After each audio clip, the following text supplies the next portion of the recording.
Bon, nous sommes le 26 septembre.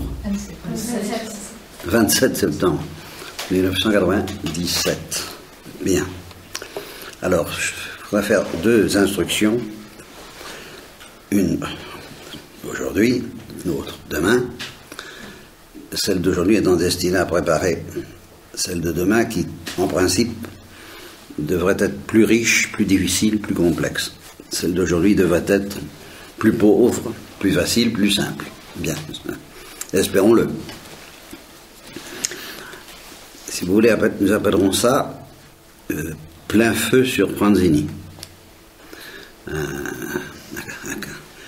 Nous allons essayer de regarder l'affaire Pranzini un peu au microscope, à la loupe. Alors, d'abord lire le texte de Thérèse elle-même, à son sujet.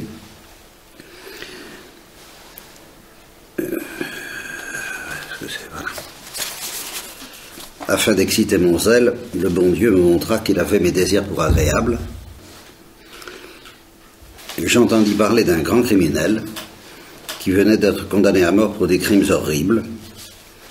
Tout portait à croire qu'il mourrait dans l'impénitence. Bon, à ce sujet, j'ai lu quelque part qu'en effet, Pranzini a blasphémé, semble-t-il, jusqu'au bout, presque bien sûr. Mais enfin, en tout cas, il a refusé l'aumônier, ça c'est certain, il a refusé les sacrements, et il paraît qu'il blasphémait. C'est pas seulement les crimes horribles, je pense que ce qu'elle dit là est l'écho de ce qu'elle avait lu, peut-être dans les journaux à ce moment-là, puisqu'il s'est permis de lire le journal, comme elle le dit. Tout portait à croire qu'il mourrait dans l'impénitence. Je vais revenir sur ce mot. Je voulus à tout prix l'empêcher de tomber en enfer. Afin d'y parvenir, j'employais tous les moyens imaginables. Sentant que de moi-même je ne pouvais rien, j'offris au bon Dieu tous les mérites infinis de notre Seigneur, les trésors de la Sainte Église. Enfin, je priais Céline de faire dire une messe dans mes intentions, n'osant pas la demander moi-même dans la crainte d'être obligé d'avouer que c'était pour Pranzini, le grand criminel. Je ne voulais pas non plus le dire à Céline. Mais elle me fit de si tendres et si pressantes questions que je lui confiai mon secret. Bien loin de se moquer de moi, elle me demanda de m'aider à convertir mon pécheur. J'acceptai avec reconnaissance, car j'aurais voulu que toutes les créatures s'unissent à moi pour implorer la grâce du coupable. Je sentais au fond de mon cœur la certitude que mes désirs seraient satisfaits. Mais, afin de me donner du courage pour continuer à prier pour les pécheurs, je dis au bon Dieu que j'étais bien sûr qu'il pardonnerait au pauvre malheureux Pranzini, que je le croirais même s'il ne se confessait pas. Donc vous voyez bien qu'elle sentait bien ça. Et s'il ne donnait aucune marque de repentir, tant j'avais de confiance en la miséricorde infinie de Jésus. Mais que je lui demandais seulement un signe de repentir, pour ma simple consolation. Ma prière fut exaucée à la lettre. Malgré la défense que papa nous avait faite de lire aucun journal, je ne croyais pas désobéir, ça peut servir quelquefois dans la vie religieuse, je ne croyais pas désobéir en lisant les passages qui parlaient de Pranzini. Le lendemain de son exécution, je trouve sous ma main le journal La Croix, je l'ouvre avec empressement, et que vois-je? Ah, mes larmes trahirent mon émotion, et je fus obligé de me cacher. Pranzini ne s'était pas confessé. Il était monté sur l'échafaud, et s'apprêtait à passer sa tête dans le lugubre trou. Quand tout à coup, saisi d'une inspiration subite, il se retourne, saisit un crucifix que lui présentait le prêtre, et baise par 3 fois ses plaies sacrées. Puis son âme alla recevoir la sentence miséricordieuse de celui qui déclare qu'au ciel, il y aura plus de joie pour un seul pécheur qui fait pénitence que pour 99 justes qui n'ont pas besoin de pénitence. Nous partirons de ce premier texte. J'en ai d'autres à vous offrir. Une petite remarque, la première, c'est que si l'enfer n'existe pas, si personne n'y va, si le bon Dieu a décidé d'une fois pour toutes que, quoi qu'il arrive, prière ou pas prière, des âmes qui font comme Thérèse, même si Thérèse n'avait pas prié pour lui, même si personne n'avait remplacé Thérèse dans cette fonction de prier pour lui avec cette anxiété tout de même, n'est-ce pas, cette anxiété qui était celle de Thérèse, eh bien, il faudrait dire alors que Thérèse se fait du cinéma, ou que Dieu encourage Thérèse à se faire du cinéma. Dieu fait du cinéma auprès de Thérèse à propos de quelque chose qui n'existe pas. Nous sommes déjà à la croisée des chemins. On prend les choses au sérieux. L'enfer existe, on y va, ou non. Si c'est non, tout ça, c'est même pas la peine de s'y intéresser, c'est de la littérature, plus ou moins roman photo, non, tout ce que vous voudrez, enfin. Bon, alors moi j'ai choisi. Je prends ça au sérieux. Tout portait à croire qu'il mourrait dans l'impénitence finale. Donc l'impénitence finale, ça existe. Sinon, qu'est-ce que ça veut dire? Toute cette prière de Thérèse. Bien.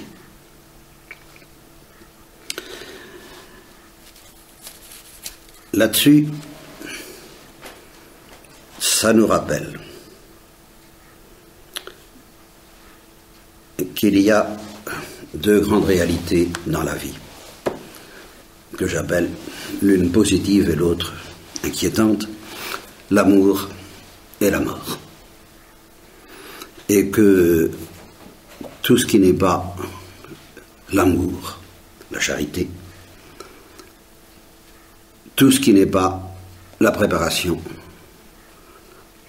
à l'instant, à l'heure de la mort, c'est de la vanité, c'est du temps perdu, c'est du verbiage, que ce soit dans la théologie, ou que ce soit dans la liturgie, que ce soit dans la vie quotidienne, que ce soit dans la vie religieuse. L'amour et la mort. Et l'amour et la mort sont justement l'obsession de la liturgie, de la vraie liturgie. Qu'est-ce que c'est que la liturgie? Justement, je dis, nous allons regarder à la loupe Pranzini. Eh bien, au dernier moment, par la grâce miraculeuse obtenue de Thérèse,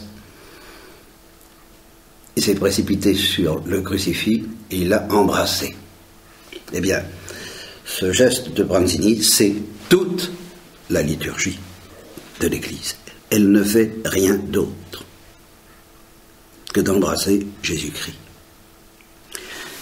Et tout le chant de la liturgie, c'est le double cri de l'amour et de la détresse devant la mort. En embrassant Jésus-Christ, Pranzini se sent sauvé. Il a confiance d'être sauvé. Et par conséquent, il crie avec l'Église « Alléluia ». Et là, la liturgie, c'est « Alléluia ». C'est un cri qui sort de nos lèvres, qui sort des lèvres de l'Église, et qui est un cri d'amour, sauvé de la mort. Alors, elle passe son temps, l'Église, à dire Alléluia, Alléluia, Alléluia. Et c'est tellement important pour elle, c'est tellement son cri, que pendant 2 mois, elle se retient. Elle ne le dit pas, pour que ça sorte avec plus de violence à Pâques. Et ce cri, je me souviens, ce cri dans la vie du Christ, je bafouille un peu, pardonnez-moi. Il y a ce cri qui est le cri de la joie dans la liturgie. Puis il y a un autre cri permanent dans la liturgie, c'est pitié. Eleison. Ayez pitié de moi, aie pitié de moi. Et merci. Merci mon Dieu, pitié, merci, pitié, merci. Pitié, Kyrie eleison, Alléluia. Ça résume toute la liturgie. Et Kyrie eleison, Alléluia, ce sont aussi les deux cris du Christ. Et ce sont d'abord les deux cris du Christ lui-même. À l'agonie, cum clamore valido, dit l'Épître aux Hébreux, avec un grand cri, il a dit Kyrie eleison. Mon Père, aie pitié, parce que aie pitié. Et en mourant sur la croix, juste en mourant, il a poussé un cri, dont on peut se demander ce qu'il veut dire. J'ai connu, dans les tout débuts de mon apostolat, je suis allé voir une aveugle, du côté de Caen, Notre-Dame de la Délivrance, je crois, par là, c'était de ce côté-là.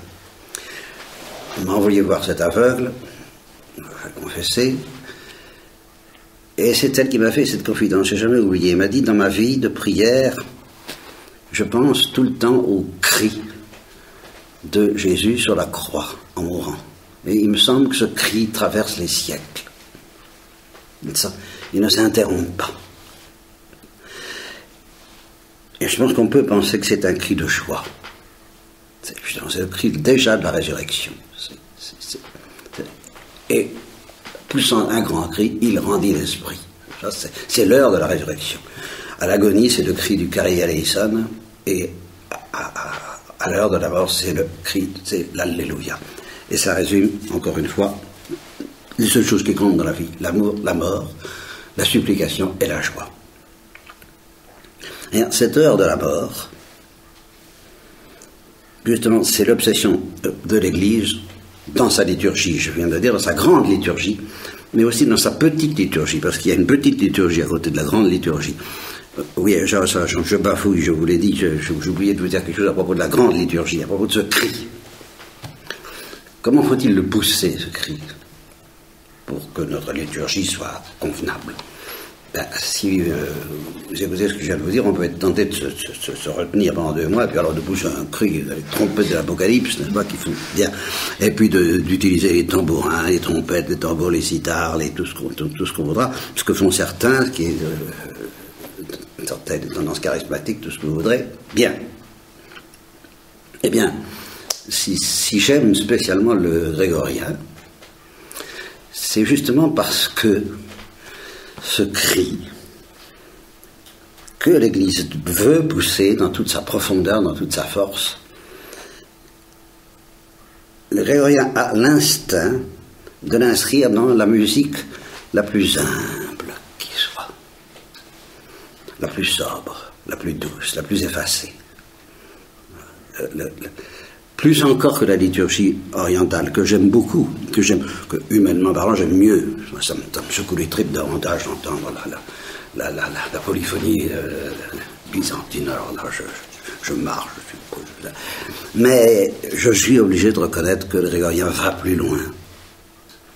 Dans la manière dont il étouffe dans ses bras la violence du cri. Comme des vagues de paix, de douceur et de tendresse qui... Vous voyez, ça, c'est la vraie manière de chanter ce double cri, Kyrie eleison et Alléluia. Puis il n'y a rien d'autre à faire. Voilà pour la grande liturgie. Quant à la petite liturgie, c'est-à-dire la liturgie des petits, dont je fais désormais partie, parce que je suis complètement incapable de suivre la grande liturgie. Bon, j'ai atteint l'âge canonique où je peux me permettre de retourner en classe du côté des petits et de dire, je suis contente de la liturgie des petits. J'ai commencé un peu trop vite d'ailleurs, mais ça fait très longtemps que je déclare que je suis un pauvre vieillard et j'en ai abusé. Mais la liturgie des petits, c'est le chapelet, le rosaire, c'est moins fatigant pour la tête que les psaumes, les versets, les répons, les machins, que j'admire, que j'aime, c'est très beau, de loin, oui, ça. Et eh bien, il y a une obsession dans la petite liturgie. Sainte Marie, Mère de Dieu, priez pour nous, pauvres pécheurs, maintenant et à l'heure de notre mort. L'obsession de l'Église sur l'heure de notre mort. Elle ne pense qu'à ça. Et à l'amour. Non, le reste, basta, pas d'intérêt. L'amour, dès maintenant, est l'heure de notre mort. Et je voudrais vous lire un texte, avant d'entrer dans le grand texte qui va clore cette conférence et préparer la suivante. Je voudrais vous lire un texte que vous ne connaissez pas, d'un auteur que vous ne connaissez pas, un livre que vous ne connaissez pas, et que vous seriez bien avisé de lire un jour au réfectoire.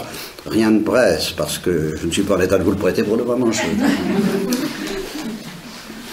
Bon, il s'agit de la légende de Gustav Berling. Et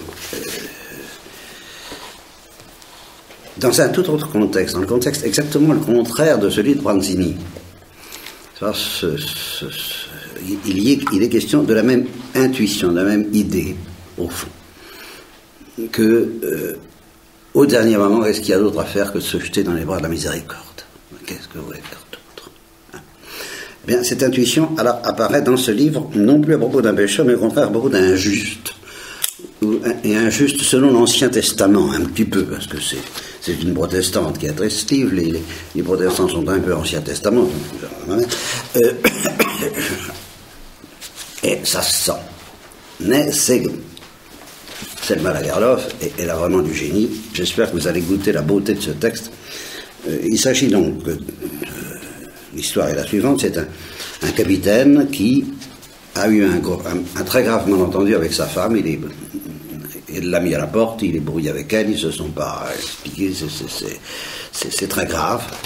Et ce capitaine Lennart ne chercha pas à se rapprocher de sa femme, et elle ne le rappela pas. Dans le pays, elle en fut fortement blâmée, on disait qu'elle coupait immédiatement la parole à ceux qui essayaient de lui parler de son mari. Peut-être, le capitaine Lennart aurait-il cependant cherché à s'expliquer avec elle si le lendemain, il n'avait pas cru recevoir un ordre direct de Dieu. À Högbergsby, du pas de là par là, un vieux paysan est étendu sur son lit de mort. Il a reçu la communion, mais son âme semble hésiter sur le seuil de l'au-delà. Et il est comme quelqu'un qui s'apprête à un long voyage et qui ne tient pas en place. Il s'est fait transporter de la chambre à la cuisine, puis de la cuisine à la chambre, plus même que ses râles et son regard demi-éteint. Cette inquiétude est pour tous le signe que son heure est venue. Sa femme, ses enfants, ses serviteurs entourent son lit. Il a été fortuné, estimé. Il ne meurt pas seul ou au milieu d'étrangers pressés. Le vieillard parle de lui-même comme s'il se défendait devant le tribunal de Dieu. Et avec des soupirs et des paroles, les assistants confirment la vérité de ce qu'il dit. « J'ai été un bon travailleur et un bon maître, dit-il. J'ai tenu ma femme en honneur comme ma main droite. Je n'ai pas laissé mes enfants grandir sans soin et sans correction. Je n'ai pas poussé le cheval dans les montées. Je n'ai pas laissé mes vaches sentir la faim pendant l'hiver, ni les brebis souffrir de la chaleur sous leur laine pendant l'été. » Et les serviteurs en pleurs reprennent comme un écho. Il a été un bon maître. Oh Dieu, il n'a pas poussé le cheval dans la montée. Il n'a pas laissé les brebis souffrir de la chaleur sous leur laine pendant l'été. Mais, par la porte, est entré un pauvre piéton qui demande à manger. Et du seuil, il entend les paroles du mourant. Celui-ci reprend. J'ai défriché la forêt, j'ai asséché des marais, j'ai conduit ma charrue dans des sillons droits, j'ai reconstruit la grange 3 fois plus grande, pour contenir des moissons 3 fois plus riches que celles de mes pères. J'ai fait faire avec les blancs Rexdaler d'argent 3 gobelets d'argent. Mon père n'en avait fait faire qu'un. Le passant près de la porte entend les enfants et les serviteurs qui répètent « Il conduisit la charrue dans des sillons droits, c'est vrai. Dieu me donnera une place dans son ciel, conclut le vieillard. Le Seigneur Dieu recevra bien notre maître, fait le cœur des serviteurs. L'homme près de la porte entend ces paroles et elles le remplissent d'effroi. Lui qui pendant 5 longues années a été un jouet dans la main de Dieu, une plume que le souffle de son esprit a chassée. Il va vers le mourant et lui saisit la main. Mon ami, dit-il, d'une voix que l'émotion fait trembler, as-tu songé qui est ce Seigneur devant qui tu te présenteras? C'est un Dieu grand et terrible. Des univers sont ses champs de blé. Il a la tempête pour monture. De vastes cieux tremblent sous ses pas. Et tu viens à lui en disant, j'ai fait des sillons droits, j'ai semé du sec, j'ai coupé la forêt. Veux-tu donc te vanter devant lui et te mesurer avec lui? Tu ne connais pas le maître du royaume où tu vas pénétrer. Les yeux du mourant s'élargissent, ses lèvres tremblent. Ne te présente pas devant Dieu avec de belles paroles, reprend le passant. Les puissants de la terre sont dans sa grange comme la paille qui reste sur l'air après le battage du blé. Créer des soleils, creuser des mers, élever des montagnes, c'est pour lui la tâche d'un jour. Ne te mesure pas avec lui. Incline-toi, âme humaine. La tempête divine passe sur ta tête. Couche-toi dans la poussière, devant ton Seigneur, ton Maître. Saisis comme un enfant l'ourlet de sa robe et implore sa grâce. Humilie-toi, âme humaine, devant ton Créateur. Les yeux du mourant se sont ouverts tout grands. Ses mains tâtonnantes se sont jointes. Son visage s'est illuminé. Ses râles ont cessé. Âme humaine, s'écrie l'homme, dans ta dernière heure, tu t'es incliné humblement devant ton Dieu. Aussi te prend-il comme un petit enfant sur son bras pour te porter dans son ciel. Le vieillard a poussé un dernier soupir. Le capitaine Lénard, la tête baissée, prie. Tous prient autour de lui. Quand il relève la tête, le vieux paysan repose dans une douce quiétude. Ses yeux semblent encore refléter des visions célestes. Sa bouche est souriante, son visage est très beau. Âme resplendissante, se disent ceux qui le voient ainsi, tu as rejeté les chaînes de la matière. À ta dernière heure, tu t'es courbé devant ton Créateur. Tu t'es humilié et il t'a soulevé dans ses bras comme un petit enfant. Il voit Dieu, dit le Fils, en fermant les paupières de son Père. Il a vu les yeux ouverts, sanglotent les enfants et les serviteurs. La vieille paysanne pose sa main tremblante dans celle du capitaine Lénard.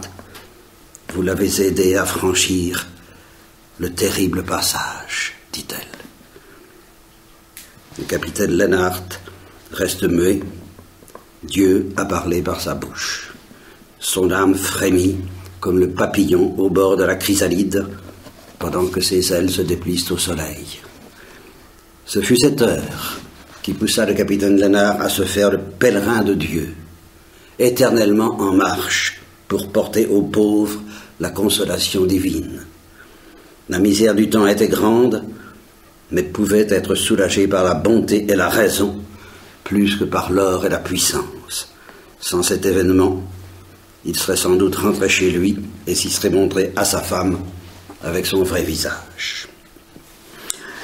Bon, je pense que vous trouverez ce texte très beau. Il ne dit rien de plus que ce que nous avons vu avec Thérèse, mais il montre qu'il n'y a pas que chez les catholiques, ni même dans l'esprit d'enfance de Thérèse enfant Jésus, que cette intuition demeure.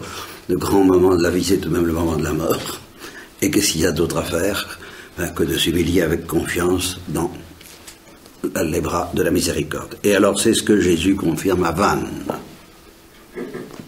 Nous terminons là-dessus, justement. Plus tard au ciel, on sera certainement bien surpris de voir au rang des saints et des saintes un grand nombre d'âmes que l'on croyait damnées. L'amour aime infiniment. Il est infiniment juste. Il suffit d'un simple regard de confiance jeté sur moi pour arracher les âmes pécheresses des griffes du démon. Même si une âme se trouvait déjà à la porte de l'enfer,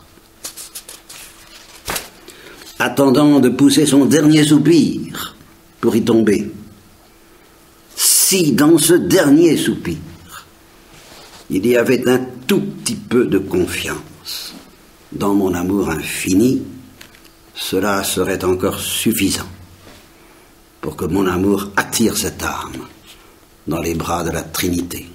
C'est pourquoi je dis qu'il peut être très facile pour les hommes de monter au ciel,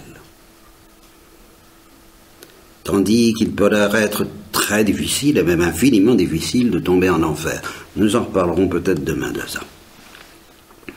Car jamais l'amour, en tout cas, ne peut souffrir qu'une âme se perde si facilement.